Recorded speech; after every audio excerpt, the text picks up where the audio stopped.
नमस्ते, हाय, हेलो, कैसे हैं आप सब। चलिए कहानी शुरू करते हैं। जहाँ इंद्रानी की न्यूज़ सुनकर उसकी माँ एकदम से शॉक्ड में हो जाती है और सभी लोग उसी टाइम इंद्रानी की माँ डिसाइड करती है कि मैं यहाँ से चली जाऊँगी अपनी बेटी के पास। मेरी बेटी को मेरी ज़रूरत है और यहाँ पे रुकने का कोई फ़ायदा भी नहीं, क्योंकि ये लोग नहीं बहुत उल्टा सीधा कहेंगे। इसलिए वो घर से निकलने वाली होती है। जैसे दरवाज़ा खोलती है, गांव के कुछ लोग आ जाते हैं। उन्हें देख कर के वो डर जाती है और कहती है कि मेरी बेटी ने कुछ नहीं किया है, प्लीज़ मेरी बेटी को परेशान मत कीजिएगा, मुझे परेशान मत कीजिएगा, मैं चली जाऊंगी इस गांव को छोड़ कर के, आप परेशान मत होइए। वो बहुत कुछ कहने लगती है, जिसको सुनकर वो लोग कहते हैं नहीं नहीं बहन जी, माफ़ कर दीजिए हमें, अगर हमने आपको डराया हो तो हम तो बस अपनी बेटी का साथ देने आए हैं। जिस पर वो शॉक्ड होती है और कहती है आप क्या कह रहे हैं। मैं हम ये कह रहे हैं कि हमें लगता है कि हमारी बेटी ने कुछ गलत नहीं किया है, आप इंद्रानी के साथ हैं। जिस पर वो कहते हैं हाँ, हम इंद्रानी के साथ हैं, इंद्रानी के सपोर्ट में हैं। हम चाहते हैं कि हम जानते हैं कि इंद्रानी ऐसा कुछ गलत नहीं कर सकती है। सभी लोग एक सुर ताल में अलग अलग बातें कहते हैं, लेकिन हर किसी की बात में एक ही बात होती है कि हम इंद्रानी के साथ हैं।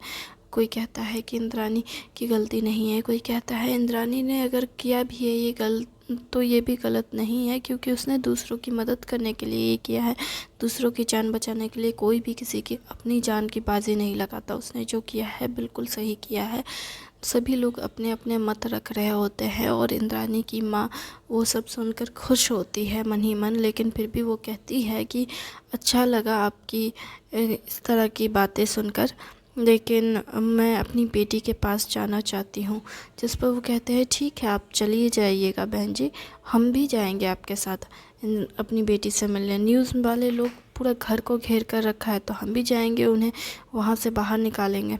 बेचारी बेटी हमारी अकेले उस घर में कैसे कैद रहेगी, वो तो रिपोर्टर सब उसे पागल कर देंगे।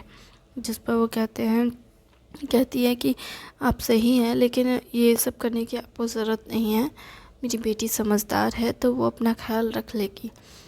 जिस पर वो कहते हैं कि हाँ, हमें पता है कि बेटी अच्छी है और समझदार है, बाहर से पढ़कर आई है, उसे पता है सब कुछ, और हमें माफ़ कर दीजिएगा। हमें पता है कि आप ऐसे बर्ताव इसलिए कर रही थी क्योंकि आपके पति के समय में हम आपके साथ नहीं थे, और हमने आपको बुरा भला कहा, यहाँ तक कि आपके पति को भी, कि उन्होंने हमें माफ़ कर दीजिएगा। जिस पर वो कहती है कि इसमें आपकी कोई गलती नहीं है, आपने जो भी जिस तरह का भी बर्ताव किया ये आपकी अपनी मर्ज़ी थी, आपके अपने विचार थे, इसमें आपकी कोई गलती नहीं है।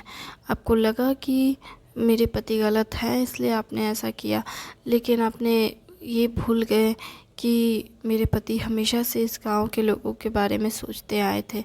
हाँ, मानते हैं कि हमारे पति ने आप के बारे में ना सोचकर अपने बेटे के बारे में सोचा, और ये राजनीति में वो इसी वजह से आए थे ताकि वो अपने बेटे को हॉस्पिटल से बाहर निकाल सके।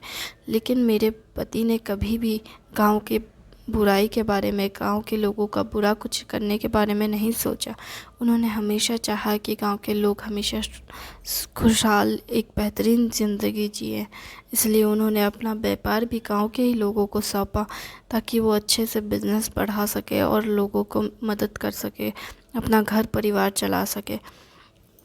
लेकिन आपने मेरे ही पति को नीचा दिखाया और उन पे इल्ज़ाम लगाया कि उन्होंने पैसे लिए हैं, और गांव के लिए जो पैसे आए वो सब लेकर उन्होंने अपने घर को बनाया है, जबकि हमारा घर टूट गया था पिछले बार 8-4 साल पहले ही बरसात में, जिस वजह से पानी चू रहा था। इस वजह से ही मेरे पति ने दिन रात एक करके जितनी भी कमाई थी उस सब से इस घर को बनाया पक्के का। पर आपने को लगा कि मेरे पति ने वो सारे पैसे लगाए हैं जो सरकार से आए हैं, लेकिन मेरे पति ने कभी सरकार के पैसे देखे तक नहीं थे, उन्होंने कभी कुछ नहीं किया। हाँ, हमें पता है बहन जी, आपको ये सब कहने की और ज़रूरत नहीं है, हम जानते हैं कि हमारी गलती है। अगर हमने ऐसे बर्ताव ना किया होता तो आपको इतनी शर्मिंदगी नहीं हो रही होती। हम शर्मिंदा हैं कि आपकी वजह हमारी वजह से आपको इतनी शर्मिंदगी हुई। हम आपके गुनहगार हैं, लेकिन हम सच कहते हैं, हम नहीं चाहते कि आप गांव छोड़कर जाएं या आपके पति गांव छोड़कर जाएं, क्योंकि आप थे और हैं तो गांव में रौनक भी है और गांव के लोगों को मदद भी मिलती है। आपसे तो इस गांव की हिम्मत है, क्योंकि आपके पति चाहे जितना भी कमाते थे, लेकिन जब भी गांव का कोई भी इंसान उनसे मदद मांगता था, वो कभी पीछे नहीं हटते थे। वो गांव के लोगों की मदद करते थे और गांव के देख रेख करने में भी योगदान देते थे। उन्होंने कभी भी गांव के बुराई या गांव का बुरा कुछ नहीं किया और ना ही कभी बुरा चाहा। हाँ, हम थोड़े लोगों की बातों में आ गए, हम अपने पुराने मुखिया की बातों में आए, इसलिए हमें माफ़ कर दीजिए। सभी एक सुर में उनसे माफ़ी मांगते हैं और सभी की बातें सुनकर वो कहती है कि कोई बात नहीं, अब जो हो गया है सो हो गया। मीरा उन्हें माफ़ करती है और कहती है कि अब आप सब जाइए, जाकर सो जाइए। मैं तो सोच रही थी अभी निकलने के बारे में। बेटी ने मेरे लिए टैक्सी बुक की है, वो आती ही होगी तो मैं अभी निकल जाऊंगी। जिस पर वो कहते हैं कि नहीं नहीं, आप अकेले कैसे जा सकती हैं, आप एक काम कीजिए, हम में से 2 लोग चले जाते हैं आपके साथ। वैसे तो अभी रात नहीं हुई है, दोपहर का समय है, शाम का समय होने को आया है, तो एक काम करते हैं कि हम 2 लोग चलते हैं आपके साथ। जिस पर वो कहती है ठीक है। वो गाड़ी में पीछे बैठती है और पीछे में एक आदमी और सामने में और एक आदमी बैठता है। 3 लोग जाते हैं और जैसे ही गाड़ी से नीचे उतरते हैं तो देखते हैं कि भीड़ बहुत ज़्यादा होती है और भीड़ से होते हुए उन्हें जाना होता है। तो वो सोचते हैं कि कैसे जाएं, क्योंकि जब वो टैक्सी से उतरते हैं रिपोर्टर का ध्यान सिर्फ उन पे चला ही जाता है, लेकिन वो पहले रोड क्रॉस करने का ड्रामा करते हैं, जिस वजह से उन्हें लगता है कि शायद ये इनके घर नहीं आए। उसमें से एक व्यक्ति जिसका नाम था ईशांत रावत, सेम नाम ये नाम भी सेम था, भी ईशान से कहते हैं कि देखो इतने सारे रिपोर्टर हैं। जिस पर वो कहता है तो मैं क्या करूं, रिपोर्टर मैं भी देख रहा हूं। जिस पर वो दोनों एक दूसरे से बातें करते हुए कहते हैं कि भाभी को अंदर कैसे लेकर जाएं, ये लोग तो जाने ही नहीं देंगे और बाहर में देख लिया तो 100 सवाल पूछेंगे। जिस पर मीरा कहती है कि मैं तो सामने से ही जाऊंगी, देखती हूँ कि मेरी बेटी के बारे में ये क्या कहते हैं। जिस पर वो कहते हैं कि सामने से जाएंगी तो ये लोग 50 सवाल नहीं पूछेंगे, कौन है, कहाँ से है और आपके लिए दरवाज़ा, और ये लोग तो ठेल कर फिर घुस जाएंगे घर के अंदर धक्का देकर। जिस पर वो कहती है नहीं, मैं उनसे कहूँगी कि मैं नौकरानी हूँ। अच्छा, आप तो नौकरानी बनकर चली जाएंगी, हम लोग क्या कहेंगे। जिस पर वो कहते हैं आप बगीचे साफ़ करने वाले बोल दीजिएगा। जिस पर वो कहते हैं सही कह रही है। ईशांत कहते हैं ये बात तो फिर वो कहता है मुस्कुराते हुए, हाँ हाँ ईशांत, तुम तो ये कहोगे ही। वैसे तुम क्या कहोगे अगर उसने नाम पूछ लिया तो वो कहते हैं मैं अपना असली नाम बता दूंगा। जिस पर वो कहता है क्या, पशुपति। जिस पर वो कहता है हाँ, तो नहीं तो क्या, मुझे अपना नाम ना बिल्कुल नहीं पसंद था, इसलिए मेरा जब निकनेम रखा गया ईशांत तो मुझे बहुत अच्छा लगा। कितना अच्छा नाम था, प्यारा सा ईशांत। कोई मुझे ईशांत नाम से बुलाता मैं खुश हो जाता हूँ, पर ये पशुपति नाम बिल्कुल पसंद नहीं मुझे, इसलिए मैं उन्हें तो यही नाम बताऊँगा, पशुपति। और तुम क्या बताओगे। जिस पर वो कहता है मेरा तो एक ही नाम है, पुनीत। मैं पुनीत के अलावा क्या ही कह सकता हूँ। अरे पुनीत नाम बोलो या परवल नाम बोलो, क्या ही फ़र्क पड़ता है, वो इतना नहीं पूछेंगे। जिस पर वो कहता है पूछे या ना पूछे, रिश्ता ज़रूर पूछेंगे। जिस पर वो कहता है अच्छी है, ये बात तो सही है, लेकिन हम लोग तो बगीचे वाले बन के जा रहे हैं तो रिश्ता थोड़ी ना पूछेंगे। लेकिन फिर वो कहता है कि अगर हम रिश्ता नहीं पूछेंगे, अगर हम घर के अंदर जाने लगेंगे तो वो लोग को शक नहीं हो जाएगा। अरे इतना मत सोचो, रिपोर्टर है वो, उनका काम ही है न्यूज़ के लिए इधर उधर भटकना। उनको छोड़ो, चलो हम लोग घर के अंदर चलते हैं। और वैसे भी मीरा भाभी ने तो कह ही दिया है कि वो सामने से जाएंगे, तो फिर हम भी सामने से ही जाएंगे। जिस पर वो सामने से जाने लगती है तो वो भी दोनों पीछे पीछे जाते हैं। रिपोर्टर सामने से उन्हें देखते ही घेर लेती है और कहती है, आप कौन हैं और आप यहाँ क्या कर रही हैं? जिस पर वो कहती है कि मैं तो वो कुछ वक्त के लिए शॉक्ड हो जाती है कि आखिर मैं इतनी भीड़ में क्या बोलूं। वो सोच कर तो आई थी बहुत जोश से कि हम ये बोलेंगे वो बोलेंगे, लेकिन वहाँ जा कर के उसका दिमाग एकदम सुन्न पड़ जाता है और वो समझ ही नहीं पाते वो क्या बोले। तो वो उसके मुंह से निकल जाता है पुलिस वाली। जिस पर वो कहती है, अगर आप पुलिस वाली हैं तो आप साड़ी पहन कर क्यों आई हैं, और ये सामान क्या है बैग में? जिस पर वो कहती है कि मैं कुछ भी पहन के आऊँ, क्या भी करूँ, तुम्हें उससे क्या?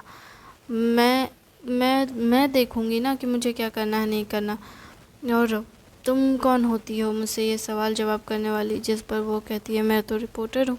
तो अगर रिपोर्टर हो तो रिपोर्टरगिरी करो, बस यहाँ पे बैठी रहो आराम से, ठीक है? पानी चाय पियोगी तो बोलो, हम भिजवा देंगे। जिस पर वो कहती है कि नहीं, ऐसा कुछ नहीं चाहिए हमें। जिस पर एक रिपोर्टर बोलता है, अरे हाँ बहन जी, थोड़े से पानी पानी भिजवा दीजिएगा मैडम तो अच्छा लगेगा। जिस पर वो कहती है ठीक है। फिर वो दो लड़कों को लेकर, वो आदमियों को लेकर अंदर जाने लगती है। तो बोलते ये दो आदमी?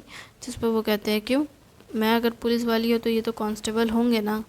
जिस पर वो कहते हैं ये भी बिना यूनिफॉर्म के? जिस पर वो कहती है कि हाँ, हम लोग उनसे थोड़ी बातचीत करने आए हैं, आप लोग तो बातचीत करने दोगे नहीं, इसलिए हम लोग आराम से आए थे।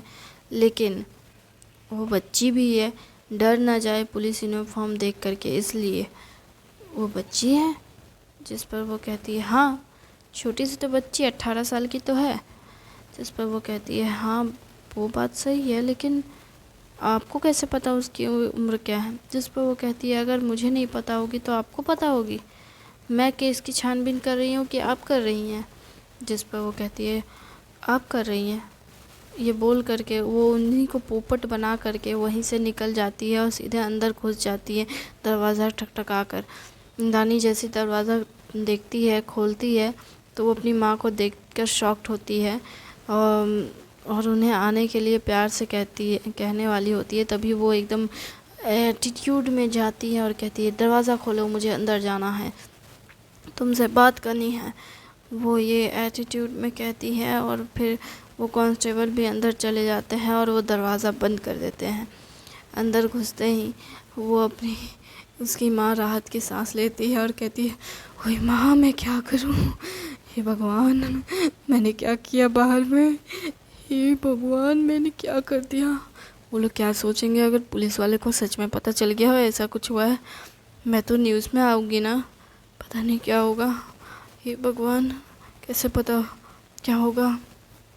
जिस पर वो कहती है इंद्राणी क्या बात है माँ, क्या हुआ है? जिस पर वो कहती है मैंने अभी अभी कुछ गड़बड़ कर दी। जिस पर वो कहती है क्या गड़बड़ कर दी है माँ? जिस पर अंकल बोलते हैं तुम्हारी माँ ने खुद को पुलिस बना दिया। जिस पर वो कहती है क्या सच में? तुम्हें हंसी आ रही है? हाँ, आपकी हालत देखकर हंसी आ रही है, अच्छा लग रहा है। क्या तुम पागल हो? वो अपनी बेटी को मारने लगती है हाथ से थपड़ा थपड़ा के और कहती है तुम मजाक कर रही हो? हाँ, तुम्हें पता है मेरी जान निकल गई थी जब उसने मुझसे पूछा कि तुम कौन हो। मैं समझ नहीं पाई कि क्या कहूँ। उन्होंने आपको तुम बोला? नहीं नहीं, मतलब उन्होंने आप बोला था, लेकिन मतलब मैं बोल रही हूँ कि उसने कहा, जब मुझसे पूछा कि आप कौन हो, मैं समझ नहीं पाई कि मैं क्या बोलूँगी। मैंने तो पहले सोचा था कि मैं मेड बोलूँगी, नौकरानी बोलूँगी, घर के काम करने वाली, लेकिन वहाँ जाकर मेरा दिमाग ही सुन पड़ गया। मुझे समझ ही नहीं आ रहा था कि क्या बोलूँ नहीं बोलूँ, और मैंने बोल दिया कि मैं तो पुलिस वाली हूँ। फिर उन्होंने मुझसे और सवाल करने लगे, बोलने लगे कि आप यूनिफॉर्म में क्यों नहीं है। तो मैंने बोल दिया कि आप बच्ची हो, बच्ची डर ना जाए, इसलिए मैं यूनिफॉर्म में नहीं आई। तुम्हारी माँ ने पता है कितनी सारी बातें की। फिर दोनों अंकल एक्साइटमेंट में होकर के इंद्रानी को सारी बात बताने लगते हैं। इंद्रानी कहती है कमाल करती है माँ, आपने तो रिपोर्टर को उल्लू बना दिया। वो दोनों पूरे हंसी मजाक कर रहे होते, वो सभी हंसी मजाक कर ही रहे होते हैं कि फिर से दरवाज़ा नॉक होता है। दरवाजे की खटखटाने की आवाज़ सुनकर इंद्रानी सबको कहती है चुप हो जाइए, बहुत हंसी मजाक हो गया, बाहर में रिपोर्टर है, उन्हें तो सुनाई देता होगा। बट जिस पर वो कहती है वो तो हमने ध्यान ही नहीं दिया, अब इतने हंसी मजाक हो रहे हैं तो फिर वो तो सुन ही रहे होंगे। जिस पर वो कहती है ईशांत कह देते हैं कि नहीं, बाहर आवाज़ जल्दी जाती नहीं है। जिस पर वो कहती है कि ये अच्छा है कि आवाज़ नहीं जाती, लेकिन दरवाजे से तो जाएगी।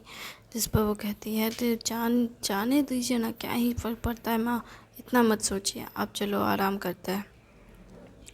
दरवाजे पे फिर नॉक होती है, दरवाज़ा खोलिए, दरवाज़ा खोलिए। जिस पर वो कहती है कि कौन है। जिस पर वो कहते हैं कि हम पुलिस वाले हैं। जिस पर इंद्रानी कहती है पुलिस वाले, कौन पुलिस वाले।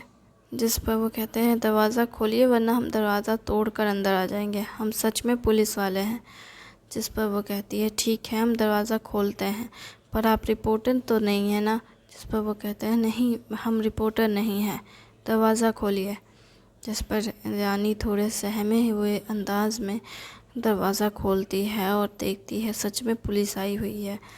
पुलिस एक लेडी कांस्टेबल रहती है, पुलिस ऑफिसर रहते हैं और एक लेडी पुलिस भी रहती है साथ में।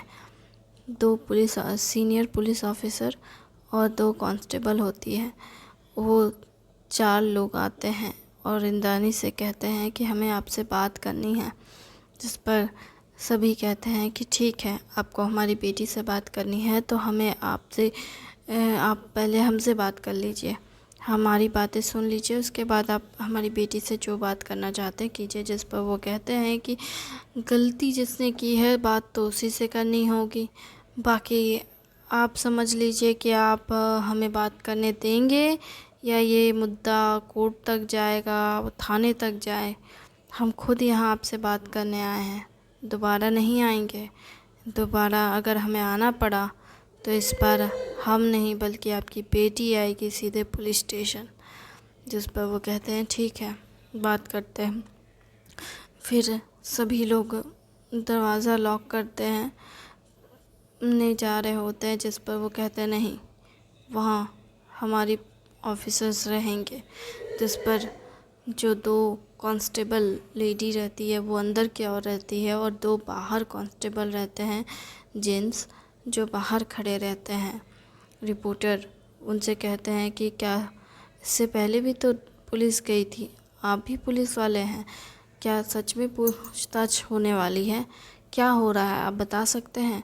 वो उनसे रिपोर्टिंग लेने की कोशिश कर रही होती है, जानकारी की क्या हो रहा है नहीं हो रहा है सब कुछ। जिस पर कांस्टेबल बस इतना कहते हैं कि आपको सारी चीज़ें पता चल जाएगी, थोड़ा वक्त दीजिए, तहकीकात होने के बाद आपको सारी बात पता चल जाएगी, फ़िलहाल हमें थोड़ा वक्त दे दीजिए और आप थोड़ा इंतज़ार कीजिए। जिस पर वो कहती है कि हम तो सुबह से यहाँ इंतज़ार कर रहे हैं, अब जाकर के कोई रिपोर्टर, अब जाकर के पुलिस वाले आए हैं। जिस पर वो कहते हैं पुलिस का काम देर से ही होता है ना। जिस पर ये बात एक रिपोर्टर जैसी वो कहती है तो वो कहते हैं अच्छा ठीक है, आपको जो लगता है लगने दीजिए, क्योंकि आपके हिसाब से वो गुनहगार है ना। जिस पर वो कहती है हमारा काम गुनहगार या बेगुनाह को जज करना नहीं है, हमारा काम है दुनिया को सच दिखाना है। जिस पर रिपोर्टर की ऐसी बात सुन के पुलिस कांस्टेबल कहते हैं कि अच्छा आपका काम है सच दिखाना, तो आपने कितने सारे सच दिखाए हैं। जिस पर वो कहती हैं कि हमने बहुत सारी बातों पे सच दिखाया है, हमने बहुत बड़े बड़े मुद्दों को कवर किया है। जिस पर वो कहते हैं अच्छी बात है आपने कवर किया है, तो इस मुद्दे को भी अच्छे से कवर कीजिएगा और कहीं ऐसा ना हो कि आपकी बात से लोग भड़क जाएं, और किसी बेगुनाह को सज़ा मिल जाए। जिस पर वो कहते हैं कि ठीक है, हमारा काम जो है हमें पता है। थैंक यू वेरी मच इस कहानी को सुनने के लिए। उम्मीद है आपको अच्छी लगी होगी।